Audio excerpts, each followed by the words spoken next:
여러분 안녕하십니까? 그리스도인의 삶의 신만성 목사입니다. 오늘 이 시간은 진리를 쫓는 자라는 주제로 이야기하겠습니다. 먼저 성경 말씀 요한복음 3장 19절부터 읽겠습니다. 그 정죄는 이것이니 곧 빛이 세상에 왔을 때 사람들이 자기 행위가 악함으로 빛보다 어두움을 더 사랑하는 것이니라. 악을 행하는 자마다 빛을 미워하여 빛으로 오지 아니하나니 이는 그 행위가 드러날까 하며 진리를 쫓는 자는 빛으로 오나니 이는 그 행위가 하나님 안에서 행한 것임을 나타내려 함이라 하시니라. 제가 어떤 분을 만나서 이제 이야기를 나누었습니다. 이분은 하나님의 일꾼으로서 아프리카 같은 그런 나라의 오지에 가서 선교를 이렇게 했고, 또 마음에 정말 보통 사람이 겪지 못하는 큰 아픔을 이렇게 겪고 그 마음이 이렇게 상심이 되고, 또 그래서 이제 마음이 너무 정죄를 받아 또 사역을 그만두고 선교를 그만두고 이제 계시는데, 그분하고 이야기를 했습니다. 그분은 제가 갈 때마다 항상 하는 얘기가 이제 내가 겪는 어려움은 다른 사람이 이해를 못할 겁니다 하고 이야기했습니다. 다른 게 아니고 자식이 이렇게 죽은 그런 어려움을 겪었습니다. 그런 저는 이제 그분에게 진짜 할 말이 없더라고요. 그리고 우리나라 속담에도 보면 뭐 부모나 다른 사람이 죽으면 산에 묻지만 자식이 죽으면 마음에 묻는다, 이런 게 이제 있어서 마음에 이렇게 제가 더 이상 이야기를 할 수 없었습니다. 근데 한참 이렇게 생각하다가 제가 마태복음에 보니까, 마태복음 보면 어떤 얘기가 있냐면, 예수님이 이제 태어나실 걸 동방박사가 알고 찾아왔다가 이제 예루살렘에 들어가서 그것을 헤롯에게 고하고, 헤롯이 이제 구세주를 만나고 나면 자기에게 알려달라 했는데, 하나님의 사자가 동방박사를 보고 가지 말라고 그래서 또 이 아기 예수님을 애굽으로 피신시키고, 그 사실을 알고 난 뒤 헤롯은 이제 베들레헴에 있는 2살 아래에 있는 모든 아이를 다 죽여버립니다. 그럼 이제 어떻게 보면 예수님이 나셔서 예수님이 진짜 인류를 구원하러 오셨는데 2살 아래에 죽은 그 아이들이 죽은 걸 보면 너무 가슴이 아픈 거죠. 그런데 참 그렇게 해서 이제 사람들은 그 어려움과 그 고통 속에 있으니까 다른 어떤 위로를 못 받는 거예요. 내가 겪는 이 어려움, 이거 다른 사람은 몰라.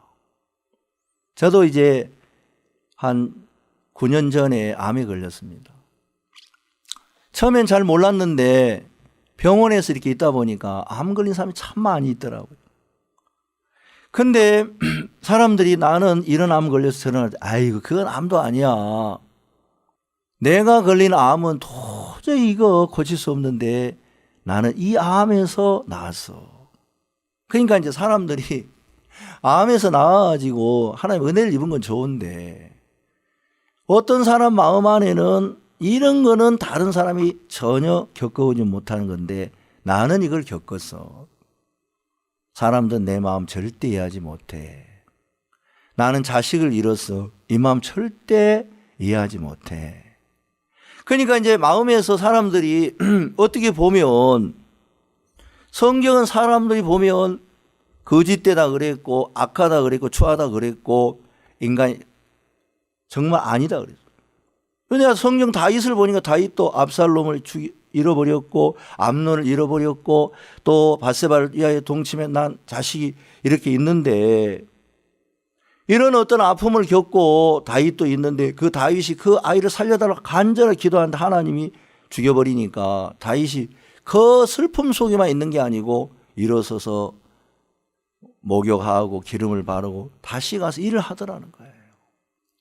그리고 정말 어떤 어려움 속에 있을 때 사람들이 그 어려움에만 사로잡힌 사람이 있는가 하면, 어떤 사람은 분명히 어렵고 힘들고 그런데 그 어려움에서 벗어난 사람입니다. 곰곰이 제가 생각을 해봤어요. 왜 그러는가? 사람들이 때로는 악하다 추하다 하면서도 예수님이 십자가에서 우리 죄를 다스리는 감사하고 믿음에 도달하고 정죄한 사람도 있습니다. 나는 그래도 죄인입니다. 내가 지은 죄는 절대 용서받을 수 없습니다. 내 같은 사람이 이런 죄를 지었는데 어떻게 용서받을 수 있습니까? 사람들은 자기가 지은 죄가 마음에서 막 남아가지고 깊은 정죄 속에 있으면서 거기서 돌이키지 못한 사람도 있습니다. 가룟 유다 같은 사람도 자기가 예수님을 판 것까지도 정말 했지만 팔고 난 뒤로 도저히 자기가 용납이 안 됩니다. 나 같은 사람은 죽어야 돼. 자살을 하죠. 예수님은 그 가룟 유다에게 수없이 하겠습니다. 네가 나를 팔 거야. 너는 그런 인간이야. 그러나 나는 너를 알아. 그리고 네 죄를 다 사해서 이 잔을 마셔라. 이 잔은 많은 사람의 죄를 사함받게 흘린 나의 피다. 언약의 피고 이 떡을 먹어라. 이 떡은 많은 사람을 위해 찢기는 나의 살이다. 분명히 예수님 이야기했지만 가룟 유다는 그 정죄에서 못 나오고 자살을 해버렸고, 한번더면 베드로도 그 정서 나오지 못하고 정말 세상으로 떠나갈 뻔했는데, 제가 이 성경을 보니까 야, 사람들이 참 의롭구나 싶은 마음이 들었어요. 차라리 악하다면 인간이 금방 벗어날 텐데 의로우니까 더 정죄 속에 빠지더라고요.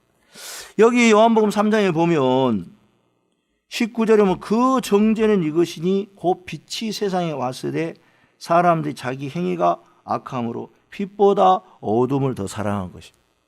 여기 보면은 빛보다 어둠을 더 사랑했다는, 분명히 우리가 볼 때 빛을 더 사랑할 것 같은데, 예수님을 더 사랑할 것 같은데, 어둠을 사랑했다는 것은 우리 인간을 더 사랑했다는 것인데, 인간이 정말 악하면 사랑하지 말아야 되는데 왜 사랑하는, 인간이 선하니까 사랑하더라. 어떤 분들은 전도하다 보면 이런 얘기를 합니다. 목사님, 우리가 하나님을 믿는데요, 조선시대 사람도 어떻게 해요? 이 복음 모르고 죽으면 고려시대면 어떻게 해요? 막 그런 사람도 있어요. 사실 할 말이 없고 어떻게 이제 이야기는 할 수 있죠. 근데 사람들은 이렇게 했는데 하나님 참 부당하다 이 말 아닙니까?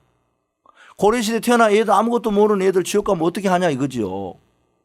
하나님은 부당하다. 결국에 하나님을 믿지 못한 사단의 계략인데, 지금 내가 죄를 사함받고 구원을 받고 하나님을 믿어야 되는데, 고려시대 사람, 조선시대 사람, 이런 모든 사람, 하나님이 그 시대에 있는 사람에게 분명하게 자기를 알리지 아니한 게 아니라 비를 내리시고 결실기에 하나님이 정말 사람들에게 다 자기를 나타내셨다고 이야기를 하고 있습니다.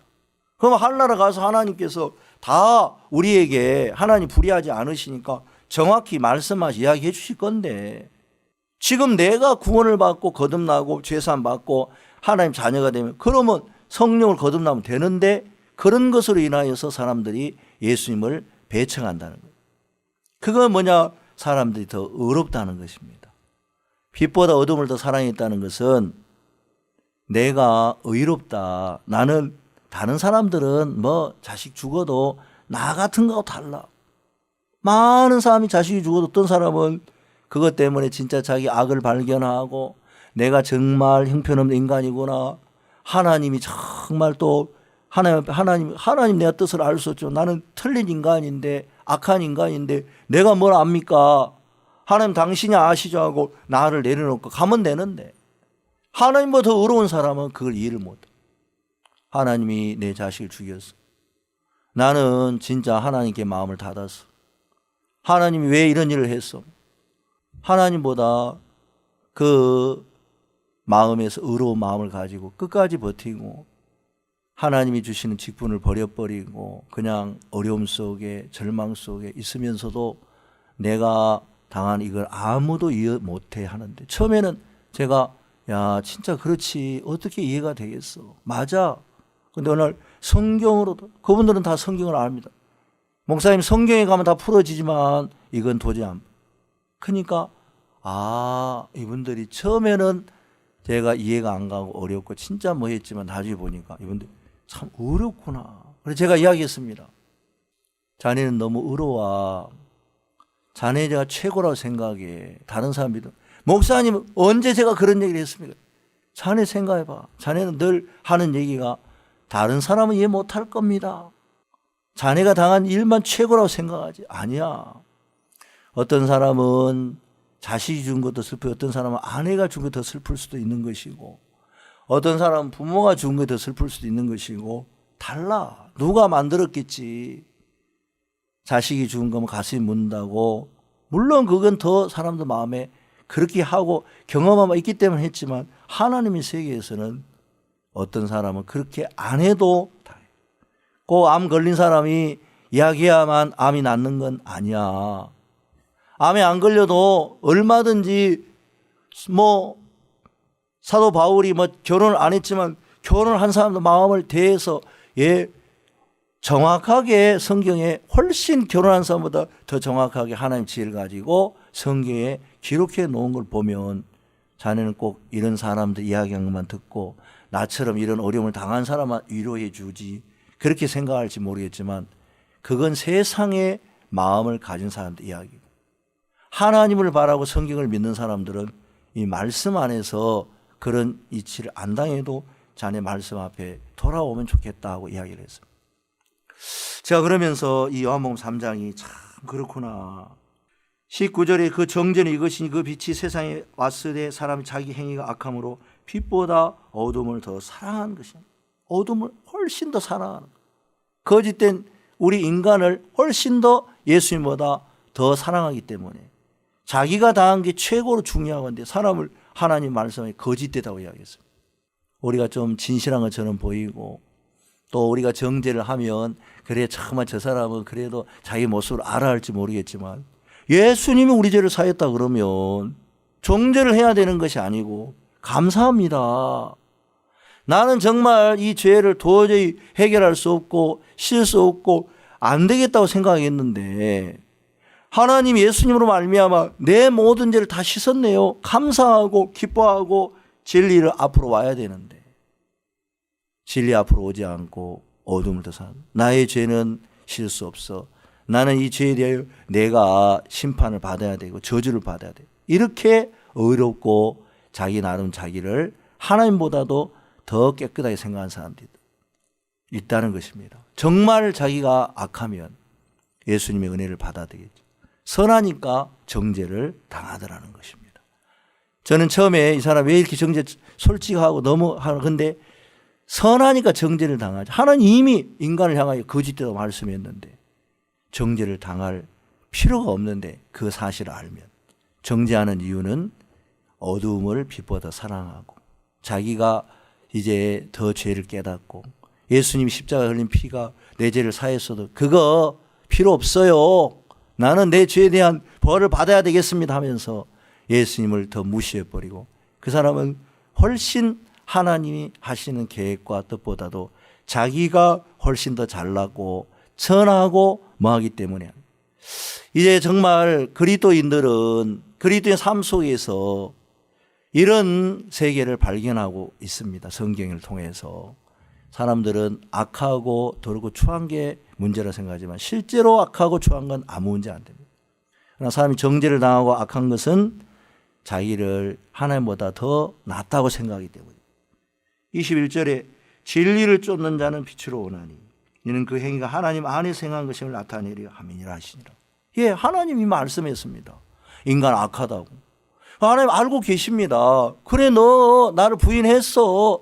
네가 나를 팔았어. 네가 간음해 살인해서 내가 알고 있어. 그러니까 너 자신을 의뢰하지 말고 너를 사랑해서 내가 내 아들을 보냈는데 내 아들이 죽음이 훨씬 더 귀한 거야.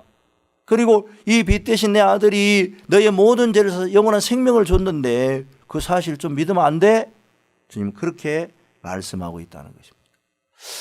예, 우리는 정말 의롭지 않습니다. 악합니다. 추합니다. 그래서 우리는 진리 앞으로 가고 이게 하나님 안에서 이미 기록된 말씀이기 때문에 진리 앞으로 가서 저희들이 그 은혜 안에 머물게 되기를 원한다는 것입니다. 오늘 또 우리가 이 말씀을 통한 이상으로 진리를 쫓는 자의 삶에 대한 말씀을 마치겠습니다. 다음 시간에 뵙겠습니다. 안녕히 계십시오.